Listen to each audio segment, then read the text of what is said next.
Bonjour à tous. Aujourd'hui, je vais vous parler d'un trouble encore méconnu, mais qui touche pourtant beaucoup de personnes. Ça s'appelle l'hyperacousie. Je suis moi-même atteinte de l'hyperacousie douloureuse, dans sa forme la plus complète. Et je voudrais faire cette vidéo pour pouvoir témoigner, vulgariser et sensibiliser, parce que c'est pas juste être un petit peu sensible au bruit, c'est vraiment beaucoup plus que ça. Donc avant de commencer la vidéo, je préviens qu'il y aura une petite séquence avec des volumes qui seront volontairement montés plus fort pour pouvoir expliquer aux personnes qui n'ont pas cette pathologie ce que nous en fait on peut ressentir et entendre en tant que personne hyperacousique. Donc je vous mettrai un petit logo comme là pour vous prévenir qu'il va falloir baisser le son ou l'éteindre pour les personnes qui sont le plus sensibles au niveau auditif. Et après ça sera parti. Alors, qu'est-ce que c'est que l'hyperacousie? L'hyperacousie, c'est un trouble de la sensibilité auditive poussé à son extrême, parce que c'est pas juste une hypersensibilité, c'est vraiment quelque chose de plus fort, où les sons qui sont perçus de manière normale par le commun des mortels est perçu de manière beaucoup plus forte par les personnes qui sont atteintes d'hyperacousie. Donc par exemple, une cuillère que vous allez touiller dans votre tasse, ça vous fait un petit cling cling cling. Nous, ça va taper comme des cloches en fait, dans nos oreilles et dans notre tête. L'hyperacousie, c'est ça. C'est très compliqué à vivre et il y a beaucoup de personnes qui en sont atteintes et malheureusement, c'est une pathologie qui n'est pas connue, qui n'est pas reconnue et qui est très peu étudiée dans sa globalité. Donc c'est pour ça aussi que je voulais en parler aujourd'hui. Il existe deux formes d'hyperacousie principalement. Il y a l'hyperacousie dite d'intensité ou sonore. En anglais, ils appellent ça loudness hyperacousie, où là, les sons ils sont perçus de manière très forte, ils dérangent et ils peuvent résonner dans la tête. Et il y a la deuxième forme qui est l'hyperacousie douloureuse, ou la noxacousie, ou pain hyperacousie en langage anglais, où là, les sons vont produire des douleurs dans les oreilles et ou dans la tête, et qui vont pouvoir s'étendre également sur toute la face, voire le cou. Concernant l'hyperacousie dite d'intensité ou sonore, je vais vous montrer des exemples vraiment parlants pour vous expliquer ce que nous on ressent quand on va entendre le bruit et ce qu'une personne d'autre ressent.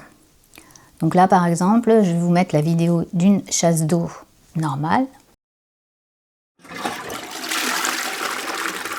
Ensuite, nous, les hyperacousiques, on va entendre ce bruit de chasse d'eau comme ça. C'est-à-dire 100 fois, 1000 fois plus fort que ce qu'on devrait entendre normalement. Pour une voiture, quand on doit prendre la voiture, même lorsqu'elle est à l'arrêt, vous, les personnes qui n'ont pas de problème, vous allez entendre la voiture comme ça.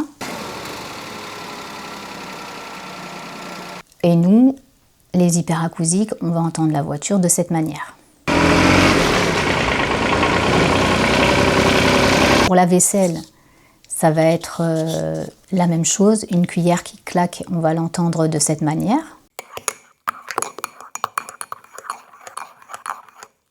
Et nous, les hyperacousiques, on va l'entendre comme ça. Donc voilà, tous les bruits en fait sont vraiment décuplés. Donc imaginez-vous quand on doit sortir à l'extérieur et qu'il y a une multitude de sons qui nous arrivent directement. Donc dans la rue, ça va être le son de la circulation, des klaxons, des gens qui parlent, des enfants qui passent, qui rient, qui crient. En fait, nous, on va pas du tout, l'oreille ne va pas en fait catégoriser les sons, puisque vous allez entendre, vous, par exemple, un cri d'enfant plus fort que le bruit de la voiture. Nous, les hyperacousiques, on va entendre les sons tous au même niveau et de manière très forte. Donc en fait, les sons se mettent les uns sur les autres et ça nous crée une saturation auditive. Donc en fait, on ne comprend plus rien.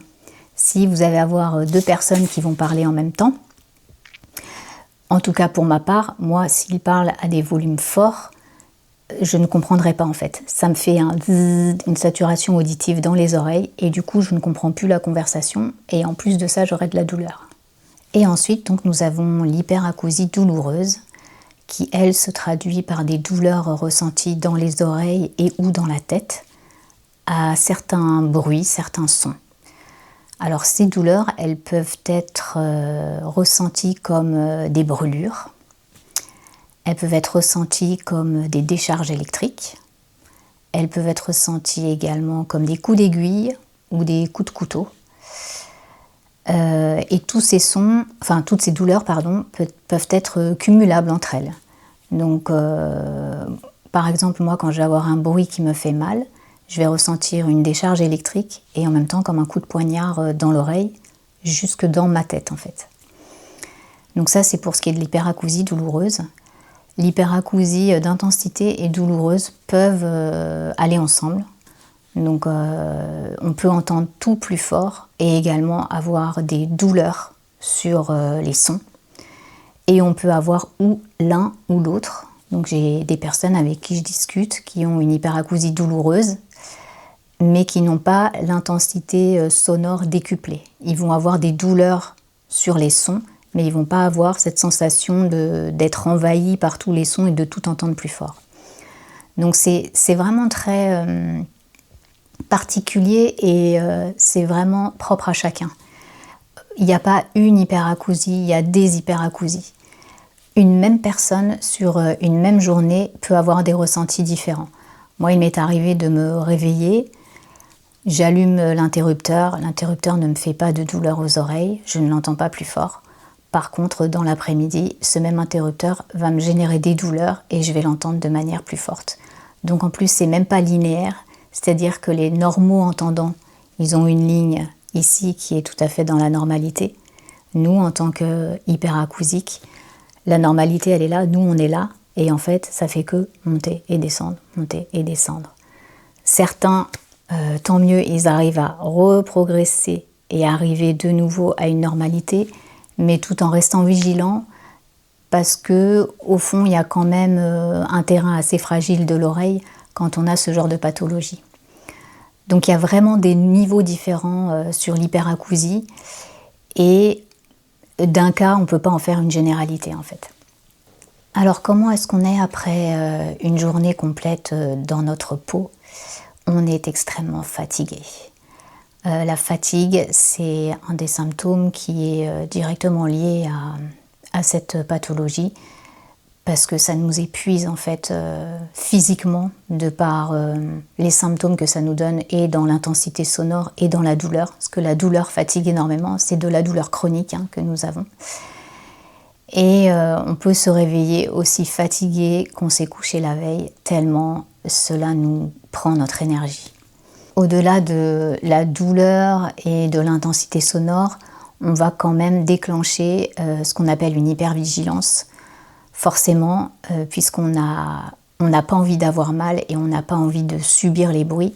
Donc on va être en alerte tout le temps pour déceler s'il n'y a pas le moindre bruit potentiellement qui peut nous faire mal, nous abîmer ou nous déranger. Donc quand on va aller dehors, pour les cas les plus sévères, donc c'est avec des bouchons plus un casque, ou juste des bouchons, ou enfin en tout cas l'oreille doit être protégée. Et en fait, on va regarder partout pour voir si on n'a pas de bruit qui va nous arriver d'un côté ou de l'autre. Moi, ce que je redoute le plus, ce sont les klaxons et les alertes, les sonneries d'alarme, en fait. Ça, c'est quelque chose qui peut être dramatique pour nous, parce qu'on peut faire une énorme rechute et ça peut être très, très compliqué après. Et pour les personnes les plus atteintes, elles ne peuvent plus du tout sortir de chez elles. Ça, c'est vraiment quelque chose qui n'est pas connu, et il faut prendre conscience qu'il y a des personnes qui vivent cloîtrées chez elles parce qu'elles ne peuvent plus sortir à cause de cette maladie. Cette maladie, elle pousse également un isolement de fait qui est parfois poussé à l'extrême, comme ces personnes qui ne peuvent plus sortir, ou les personnes où leurs sorties sont vraiment limitées. Et ce que je ne vous ai pas dit en début de vidéo, c'est que bien évidemment, l'hyperacousie est souvent, dans beaucoup de cas, accompagnée d'acouphènes. Donc c'est ces sifflements qu'on entend en permanence dans les oreilles. Donc on a également ça. Et ces acouphènes peuvent être décuplés quand justement on sollicite trop nos oreilles.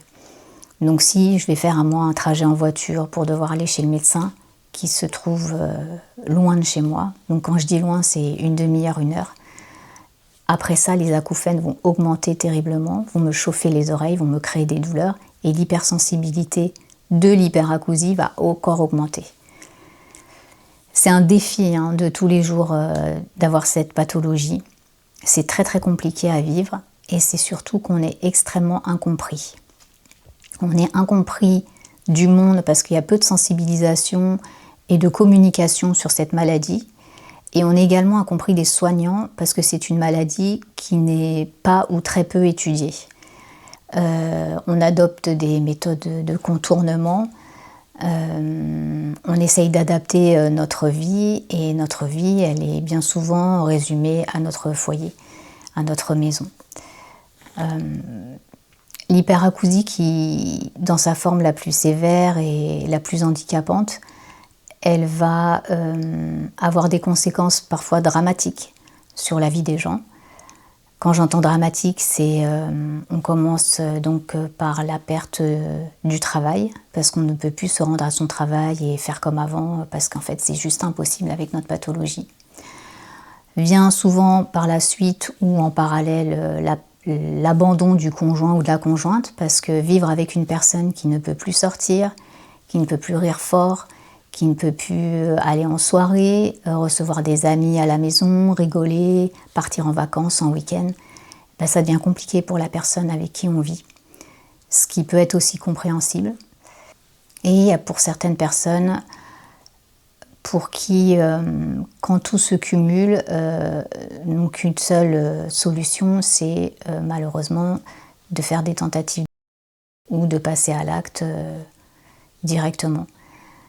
Malheureusement, ça peut être une des finalités de la maladie, et ça non plus, c'est pas assez pris au sérieux par les soignants et le personnel de santé. On est souvent renvoyé d'un ORL au psychiatre. L'ORL dit moi je peux rien, vous êtes en dépression. Alors oui, on fait une dépression qui s'appelle post-réactionnelle, parce qu'en fait on s'isole à cause des symptômes qu'on a à cause de l'hyperacousie et non pas à cause d'un problème psychiatrique. Mais cette pathologie va engendrer forcément des problèmes psychiatriques comme la dépression, l'anxiété, des crises d'angoisse, des crises de panique, un sentiment profond d'abandon. Et le psychiatre, quand on va aller le voir et qu'on lui dit qu'on a mal aux oreilles, le psychiatre nous dit « mais moi je peux rien pour vous, il faut aller voir un ORL ». Je dis ça parce que je l'ai vécu moi-même. Donc j'ai eu le ping-pong et au final, personne ne faisait rien. Donc nous, on est au milieu de tout ça. On est au milieu de ce grand vide médical. Et on essaye d'aller chercher de l'aide, des informations, n'importe quoi en fait qui puisse nous aider à vivre un petit peu mieux. Quand je dis mieux, c'est vraiment essayer d'éviter les douleurs un maximum, et également toute cette gêne auditive qu'on a perpétuellement, quoi. Je voudrais également m'adresser à l'entourage de personnes qui connaissent ou qui vivent avec une personne hyperacousique. Cette pathologie, c'est pas un caprice, c'est pas une lubie, et c'est pas, comme beaucoup la considèrent, juste dans ta tête. C'est une vraie maladie. Alors je sais pas si on l'appelle maladie, pathologie, parce que malheureusement ce n'est même pas reconnu par la CPAM, ni par la MDPH, ni par rien du tout. Donc en fait, on coche aucune case. Et quand on coche pas de case, souvent, on est dans le néant et on n'est pas écouté, on n'est pas entendu. Donc pour vous qui êtes proche ou qui connaissez quelqu'un d'hyperacousique, ne minimisez pas sa souffrance, ce qu'elle vous dit, ses douleurs, son ressenti. C'est vrai. Ce que la personne vous dit, c'est vrai. Et on ne s'amuse jamais en fait à augmenter des symptômes. Ça n'a aucun sens en fait. Et quand on voit quelqu'un qu'on a connu qui sortait beaucoup, qui était joviale, qui était pleine de vie, et qu'on la voit tout à coup se replier sur elle-même et ne plus sortir de chez elle, c'est que oui, il y a un problème.